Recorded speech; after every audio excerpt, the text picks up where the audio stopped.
আমরা সন্দেহ করছি অন্তর্বর্তীকালীন সরকার আওয়ামী লীগকে পুনর্গঠিত হওয়ার সুযোগ দিচ্ছে।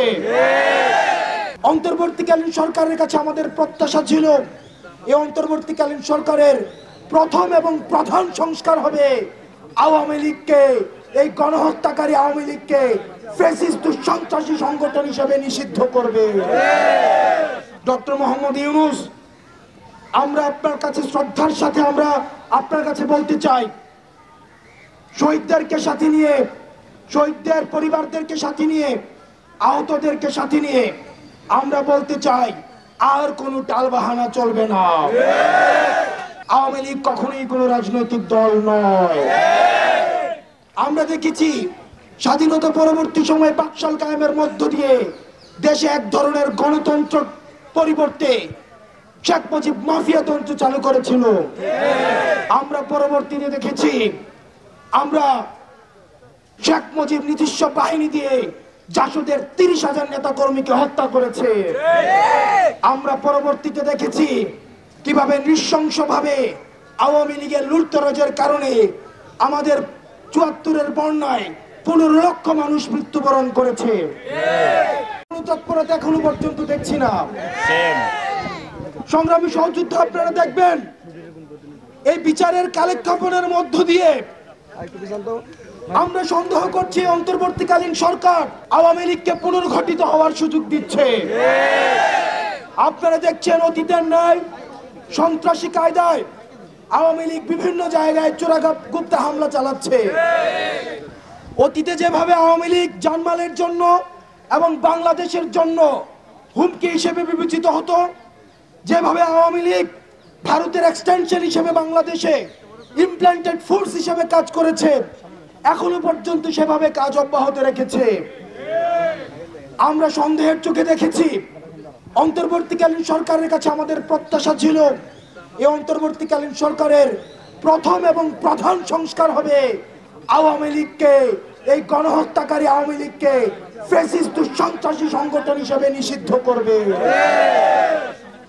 যেহেতু অন্তর্বর্তীকালীন সরকার দৃশ্যমান কোনো পদক্ষেপ নেয়নি এবং আমরা দেখেছি, আমরা বিভিন্ন সময় দেখি, আমরা তথ্য পেয়েছি এখানে বিভিন্ন তাদেরও অনিচ্ছা রয়েছে। আমরা উপদেষ্টাদেরকে বলতে চাই, আপনারা ছাত্র নাগরিকের, আপনারা রক্তের উপরে দাঁড়িয়ে উপদেষ্টা হয়েছেন। সুতরাং আপনারা যদি মনে করেন আপনারা আপনাদের কোটচালের মধ্য দিয়ে আওয়ামী লীগকে আবার পুনর্বাসন করবেন, সেটির চেষ্টা হয়েছিল বিদায় আজকে আবার আমরা যমুনার সামনে দাঁড়াতে বাধ্য হয়েছে।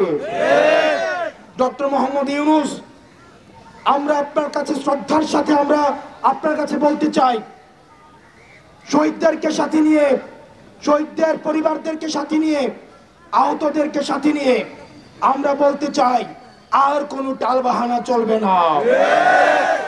আপনি যে আওয়ামী লীগকে রাজনৈতিক দল বলছেন, আওয়ামী লীগ কখনোই কোনো রাজনৈতিক দল নয়।